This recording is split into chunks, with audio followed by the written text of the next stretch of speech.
Hello everyone, it's me, Coffee Stitcher. It is Sunday, sometime in August. I think we've got one more Sunday left. And then it'll be September. God, we're almost all the way through August. Good. Alright, well, moving right along. How is everybody?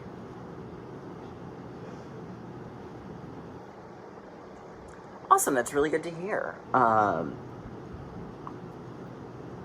As some of you probably have seen, we will be filming the next Stitch Mania video today with our first special guests, Fortnite Fabrics. So we're going to be going to record with them about 1 Central Time.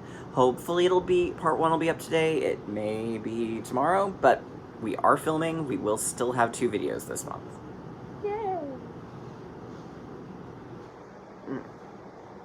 Alright, so let's dive on in. Thank you to everyone who gave me Q&A. We've got a lot to go through, which is awesome. So we'll start at the very beginning. A very good place to start. True story, my high school did that my junior year, and I campaigned really hard to play Maria. I did not get the part, but I should have, because I would have been amazing. Alright, so the first question, so I'm stripping off here a little bit. Giovanna Betancourt asks, do you have any tattoos? I'm always trying to get a glimpse of Michelle's and Kristen's. Okay, so I don't typically do this because I'm fairly self-conscious about my arms. I have adult acne, and it's not great. But I do have one tattoo. It's obviously the ruby slippers on the Yellow Brick Road leading to the Emerald City. It's faded. I need to get it touched up. But the Emerald City and the Yellow Brick Road are actually tiny cross stitches. The ruby slippers are from the logo for the 50th anniversary. So that's that. It was done by the husband's best friend. So it's pretty awesome. So I do have one tattoo. I talk / think / toy with the idea of getting another one, and it just hasn't happened yet. Stitching is my therapy. You are actually not the only person who said that they answer me not so good. I know Stitching and Sound Kyle has said that to me in the past. So you're not alone in that. But if you're not doing so good, I do understand, and I hope you're able to find a way to get past whatever situation you're in. Let's see. Then she asks, it says, love the Fred and George piece. Can you tell me where you bought it? Maybe the Etsy shop, and I'm clicking read more, there we go, or website where you got it from. It came from Mandarinks Designs on Etsy, and it's man, like men, so M-A-N, D-A, like da bears, rinks, like skating rinks, R-I-N-K-S. So M-A-N-D-A-R-I-N-K-S, Mandarinks. They sell out of France, I believe, but I think she's actually a Russian designer. Don't quote me on that, though, because I'm not entirely sure. But that's where it is. She's got tons of really cool fandom pieces. She has not done a Wizard of Oz one, which makes me very sad. But she's got a lot of cool Lord of the Rings and Harry Potter. She's got a couple of Narnia ones. So she's got some really cool things.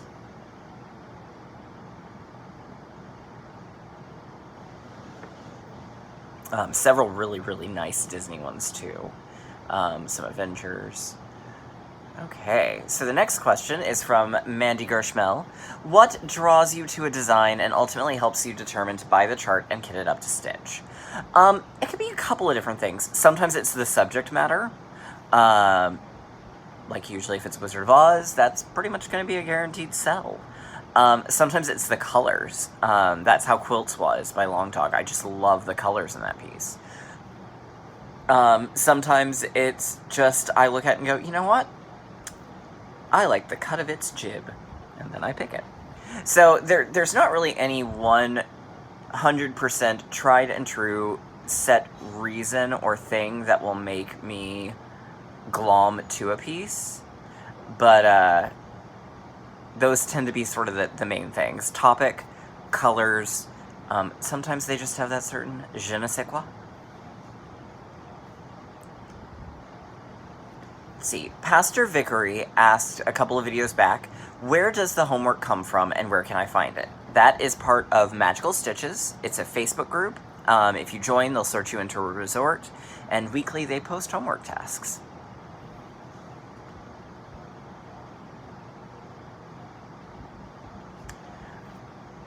Ruth Irwin has a wonderful question. She says, I have been stitching for years, mostly on 18-count Aida.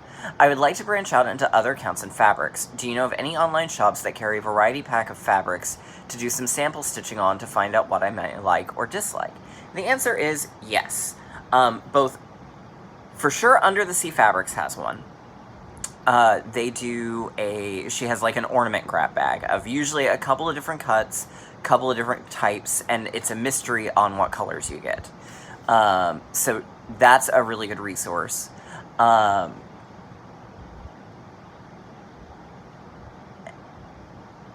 think they're the only ones off the top of my head that do it.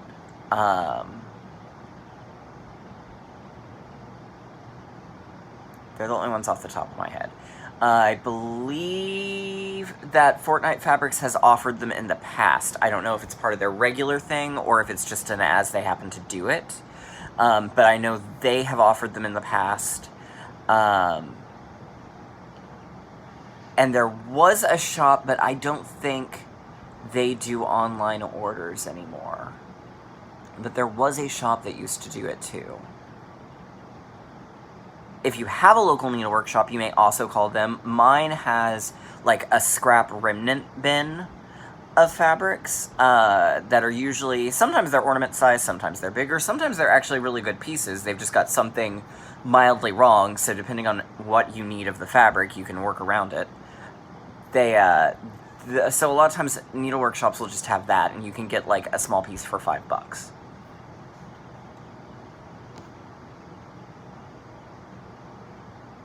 So, excellent question, Ruth. Oh, YouTube, why are you being like this to me today? Michelle B1117 asks, what are your favorite places to purchase needle minders from?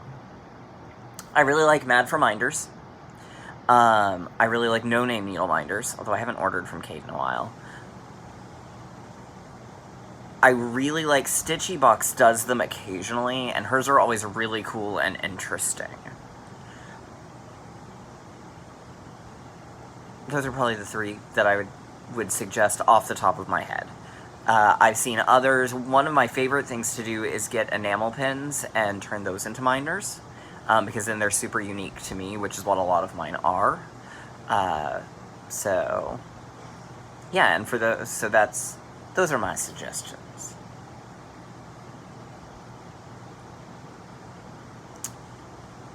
Karen Moore says her question is, we all have generally a style of chart that we stitch. What chart did you fall in love with and had to stitch that surprised you as it was outside your norm? I would probably go with, and I haven't worked on it in a while, but I really loved doing my Lisa Frank conversion of the Sarah Davis Clonmel.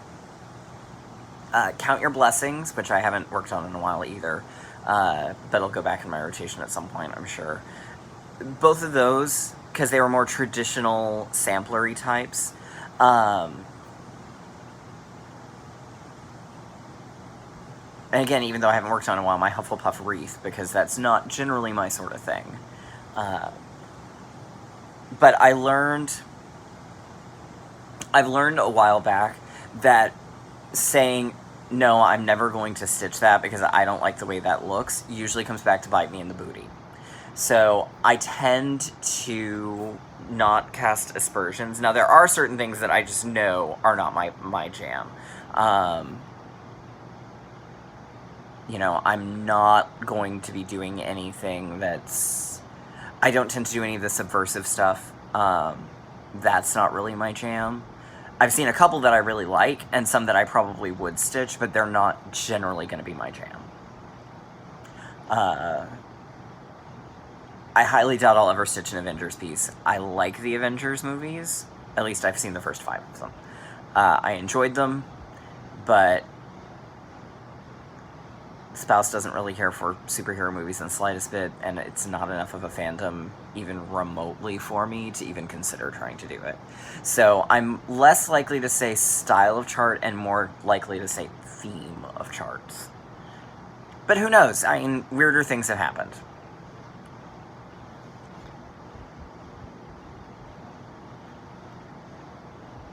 Come on. Come on, Tube of the U.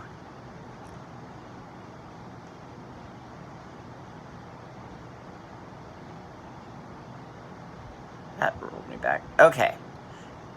Mary Thompson asks, how do you keep your back so neat? She's got 2 questions. So that's the first question. Luck. I really don't pay that much attention. And sometimes I get real messes. You see it more in things like...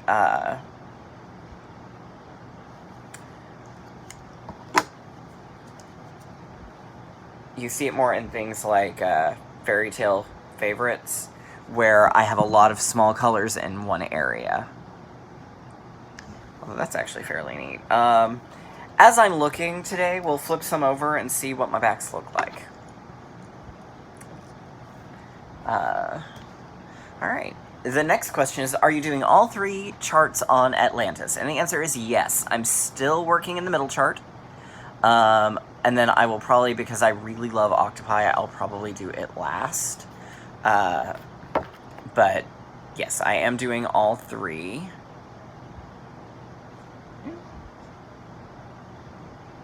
Sorry, my iPad decided to be strange all of a sudden.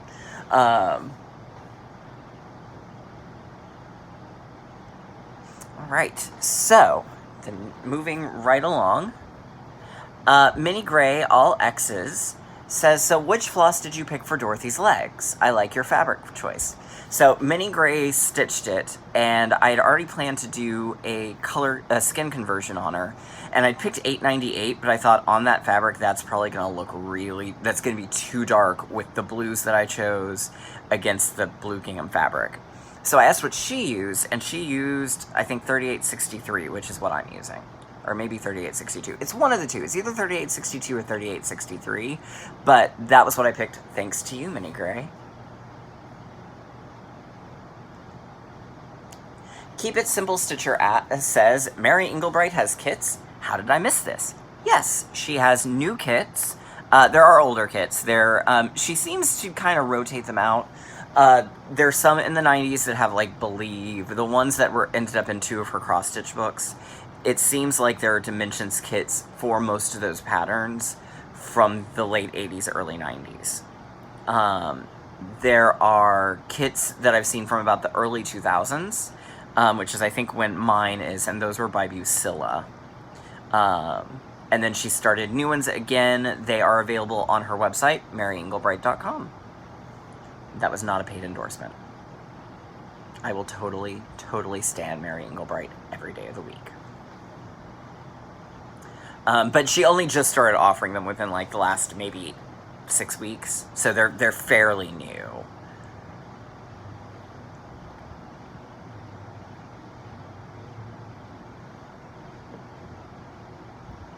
Okay. Alright, Crafty Peacock Stitchery asks, what is your favorite metallic to use and why? I'm considering ripping out the gold DMC light effects in my giant Harry Potter and replacing it, but I don't know if it would be worth the extra effort. To that, I would say first, how much have you gotten done? If you've only done a little, I would say rip it out. If you're if you're more than like 25% through with the metallic, I wouldn't. I just wouldn't. That would be too much to undo. I prefer either Krynic or Petite Treasure Braid. Some people really strongly prefer Petite Treasure Braid. Honestly, I don't necessarily think... I don't have any trouble with Krynic. So for me, that's not ever been an issue, but I know some people think that Petite Treasure Braid is an easier product to work with.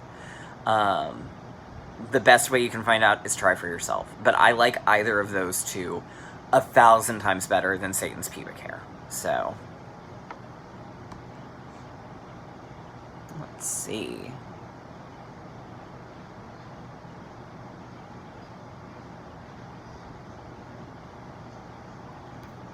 All right.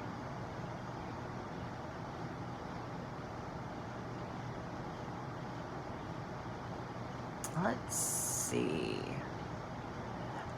Teresa Stanton asked a question about the decision wheel that dovetailed onto someone else's. So when I get to theirs, we'll answer both.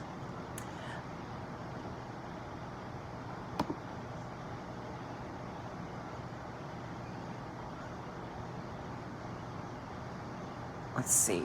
Kansas City Girl in Colorado World. Yes, Tiny Decisions has worked fairly well for me. Granted, there aren't too many older ones that are in the list, but hopefully we'll get some older ones in soon. Because there are several things that I've got started that I'd really like to work on some more. Shelley Meldrum asks, what age did you start stitching? I had an aborted attempt when I was probably about 8.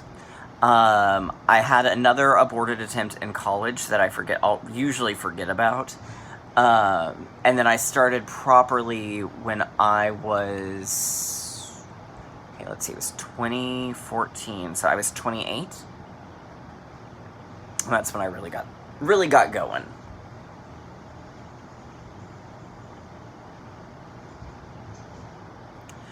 Brenda Greer asks, are you using the called for floss for the Zodiac? And the answer is yes, I am.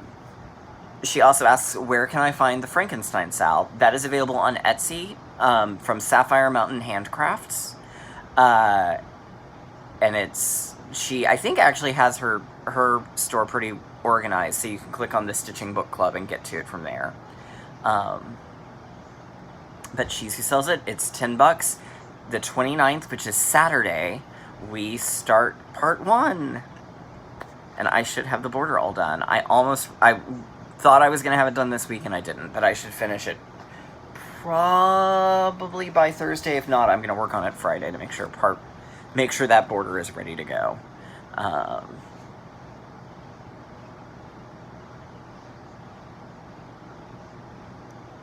Let's see. Do some more scrolling, la la la la la la. Almost Little Wonder asks if there is a rhyme or reason to what colors you used for each letter in Frankenstein. The end result is beautiful. And the answer is no. I just didn't want the same color 2 letters in a row. And originally I was going to do because it was, there's 12 letters in Frankenstein, so I was going to do 6. And then when I would repeat that 6 again in the same order, but then I thought that's going to look too neat. So I just did whatever letters I felt like.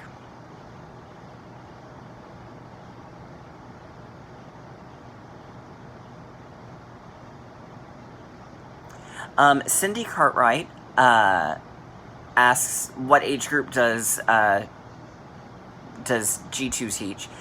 He teaches mid-level. And what was or were my favorite songs as a teenager? Okay, so I was a show tune queen. I still am. So my favorites in high school were the cast albums To a Chorus Line and Rent and Phantom. Looking back on that time period, because it was 2000 to 2004 was high school. Middle school was a lot of boy bands, and so it was NSYNC and Backstreet Boys and some Alanis Morissette and a little Britney Spears, some Michelle Branch, Hilary Duff. I unashamedly owned that first album. I really liked The Calling. They were the ones who had that Wherever You Will Go song that got real popular, and that was kind of it. But I really liked them. But primarily, if it wasn't a show tune, I wasn't interested. In a lot of ways, it's still that way.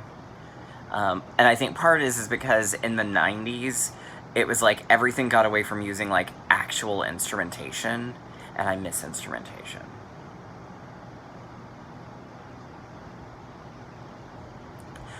Nicole Gray asks a very good question. She says, I have a question about backstitching.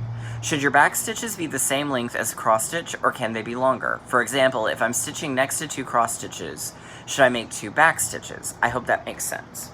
My general rule of thumb with backstitch is I try not to split a stitch unless I just need to. So I'll try to stitch from hole to hole, but I will also avoid going more than about 4 at once unless it just can't be done. So that's kind of my general rule of thumb. I don't tend to do each one individually unless I'm backstitching letters, because I usually think for letters that looks better.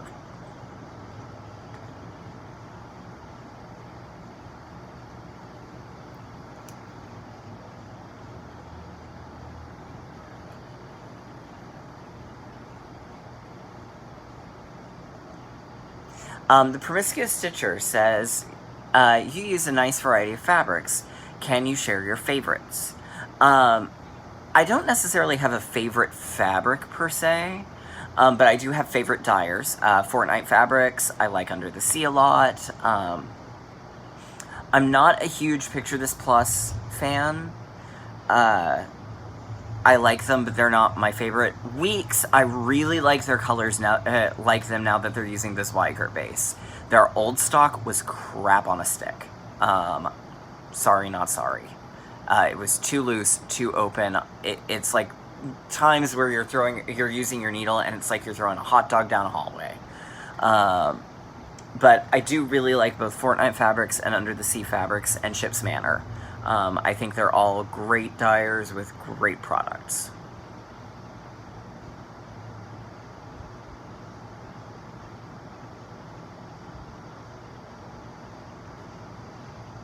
Pauline Horn asks, is there a right side and a wrong side to work on Ada?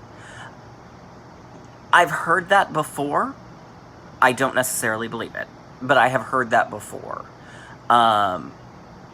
I'm of the belief that unless it's a printed fabric, and there are some of those, there's not really a right side or a wrong side.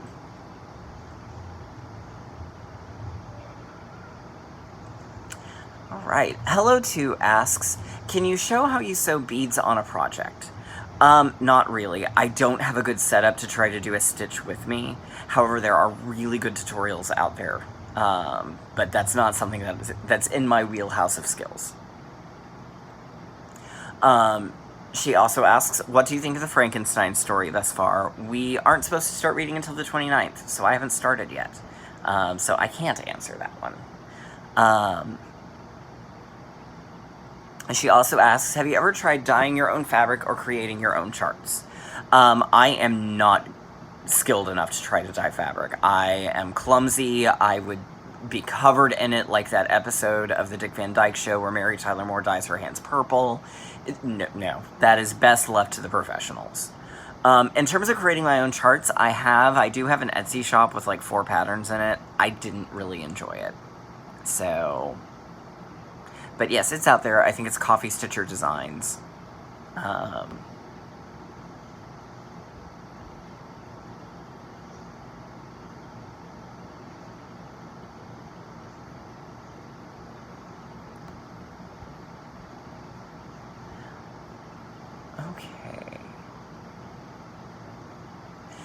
Susan Kruger says, you mentioned a wheel. If I understand, it's an app that you put your projects in and spin the wheel to find out what you should work on. Would you explain the wheel and how to get it? It is in the App Store. I don't know if it's available on both Android and iPhone.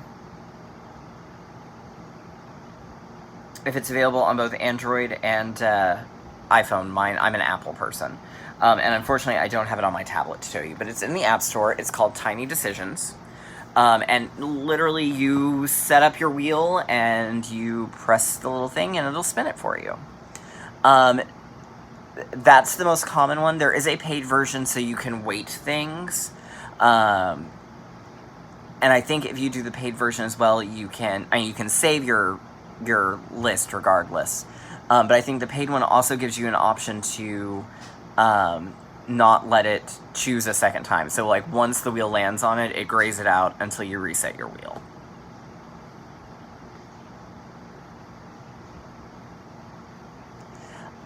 Kara Dayoff asks, what happened to the Disney map? I kind of burned myself out on it. It'll come back, don't worry. I just kind of burned myself out on it. Adam Dunn asks, did you do Owl Forest's Emerald City? The pattern seems disjointed with no clear center, so I'm wondering how you dealt with that. I did it as it came out. So we started in the bottom right-hand corner and worked our way to the top left. I believe Emerald City is probably somewhere right in the middle, or it should be right in the middle. But I haven't looked at the pattern. I don't even think I downloaded the one that was like all the pieces together. I think they did like a release of that later. But yeah. So I don't know for sure, but I think Emerald City was the starting, is the center part, but we definitely started it with the house and the tornado and Dorothy and Toto. Lynn McGill asks, what color fabric did you use for Secret Garden, and where can I purchase it? That came from Under the Sea Fabrics, and it was her color Brown Sugar, and I believe it was 32 count linen. And the pink fabric for the Mary Englebright piece is Fiber on a Whim, and it's their color Orchid. And you can buy it through them, and I believe you can also buy it through Stitchy Box.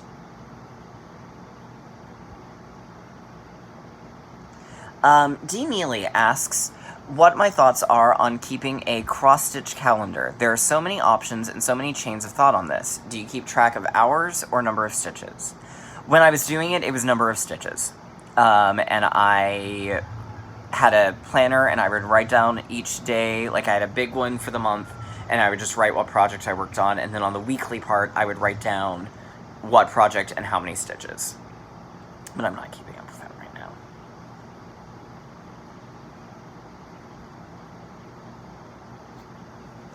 now. Sylvia W. asks, or says, I'm super excited, about your Frankenstein. Have you got the book already? And the answer is yes. I'll be showing it next week when we get started doing it properly.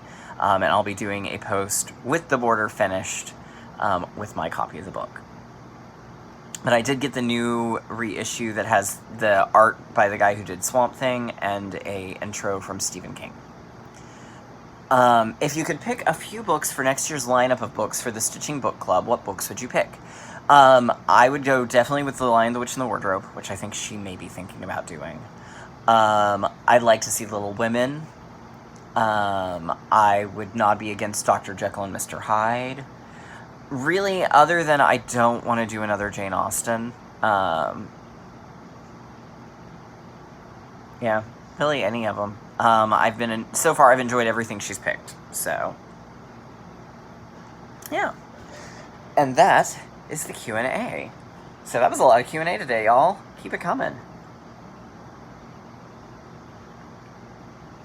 Alright. So next we've got a tiny little bit of haul. I got this. It comes from the 805 Stitcher on Etsy. And I think it was Bendy showed these, and I went, oh my god, I have this! So it is a cute Winnie the Pooh project bag.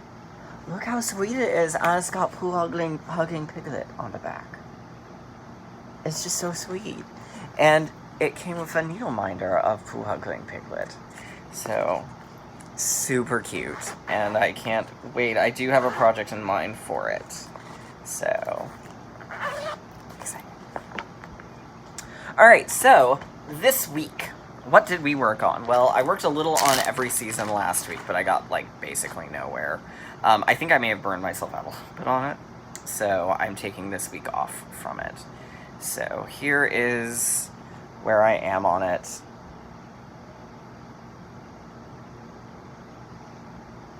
Yes.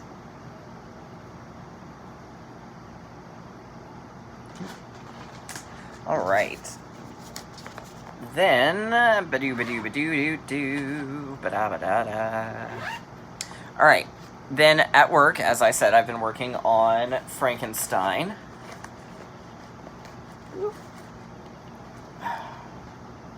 Alright. And I got the top border done, which you can sort of see there, and I'm almost done with the bottom border. So, like I said, knowing me, I'll probably get the corner turned Monday at lunch. So probably Tuesday or Wednesday we should be done with the border.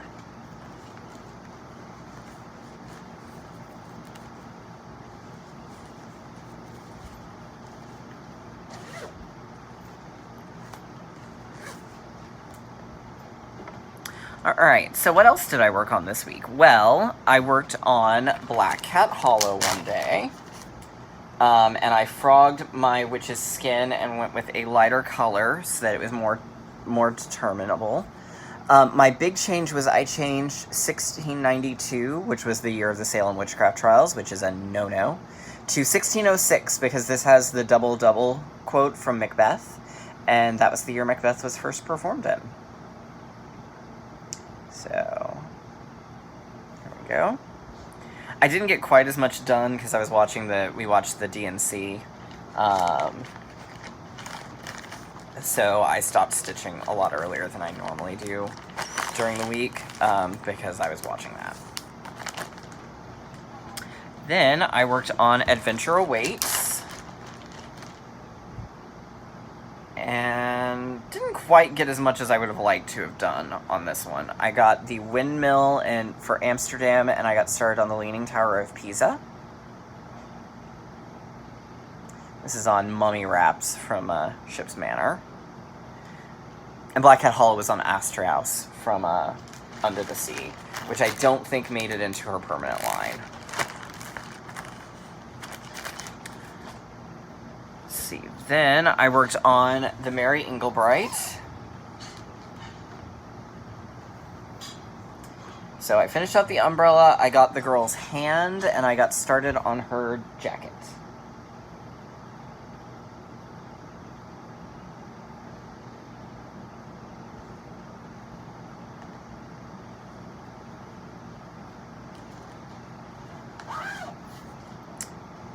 Right.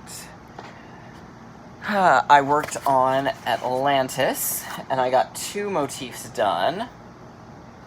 So I got the little star thing here, and I got the little wave thing here. So there's some waves that go above it, sort of a weird amoeba-y thing, and then a little bit more. So we're getting there. We're getting there.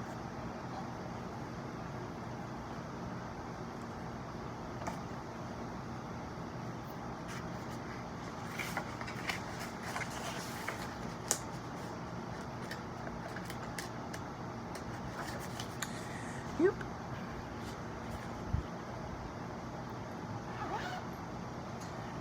Right, and then I worked a little on Alice. This is on Friday.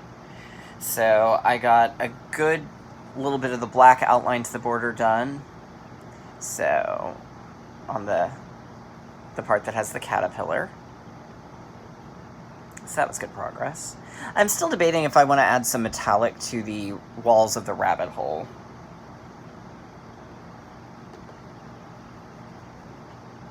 I haven't quite decided yet.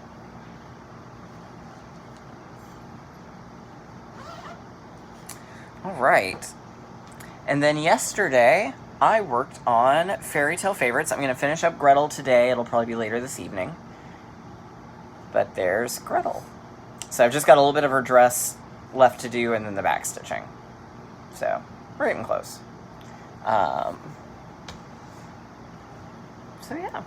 And then tomorrow we'll spin the wheel again. I don't think there's too many more projects left to hit. So we'll be, I guess, basically starting the wheel over this week. So that's kind of fun. So we shall see what I work on. Alright. So that's kind of it for me today. I hope you all have a good week. Stay tuned for the next Stitch Mania video, and I will see you all next week.